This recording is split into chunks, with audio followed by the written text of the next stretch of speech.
पहला सवाल ये कह रहा है उस लंबवृत्तीय शंकु का आयतन ज्ञात कीजिए जिसकी त्रिज्या 6 सेंटीमीटर और ऊंचाई 7 सेंटीमीटर है।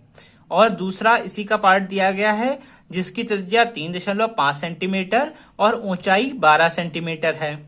तो इसमें त्रिज्या दी गई है और ऊंचाई दी गई है। सबसे पहले आपकी सुविधा के लिए मैं यहाँ पे एक शंकु बना लेता हूं।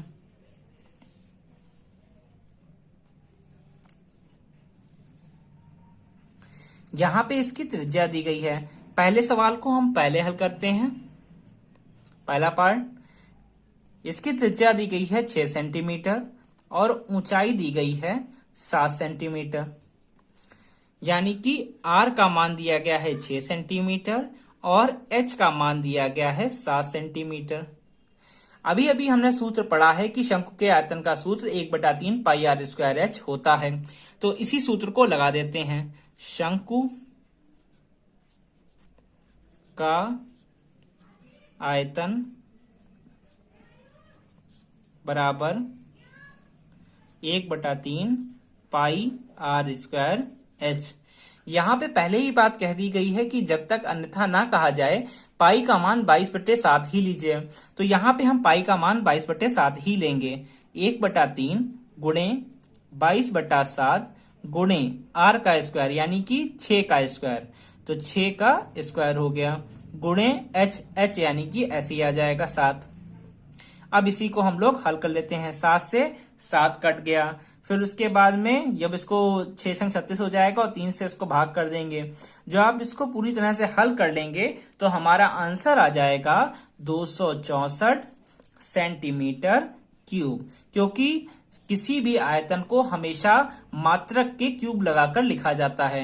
यहाँ पे मात्रक सेंटीमीटर चल रहा था, इसीलिए इसका आयतन का सूत्र आंसर आ जाएगा सेंटीमीटर क्यूब।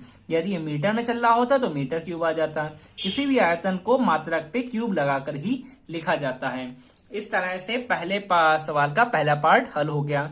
इसी तरीके से सेम टू सेम दूसरा सवाल भी है, दूसरा पार्ट भी है। तो चलिए उसको भी हल कर लेते हैं।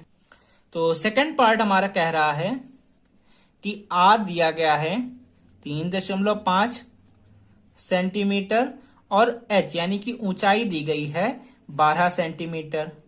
अब यहां पे भी शंकु के आयतन का सूत्र लगा देते हैं। तो आयतन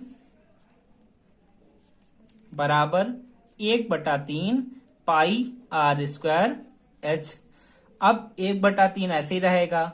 पाई का मान 22/7, R का मान 3.5 का स्क्वायर और गुणे H का मान 12।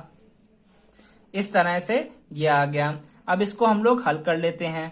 अब जब इसको हल करेंगे तो 3 से सबसे पहले ये 12 कट जाएगा, 4 आ जाएगा और फिर जब इसको हल किया जाएगा तो हमारा आंसर आ जाएगा 154 सेंटीमीटर क्यूब। जब आप इसको हल करेंगे तो यहां से ये दशमलव हट जाएगा, नीचे 10 आ जाएगा, तो 35/10 का होल स्क्वायर हो जाएगा।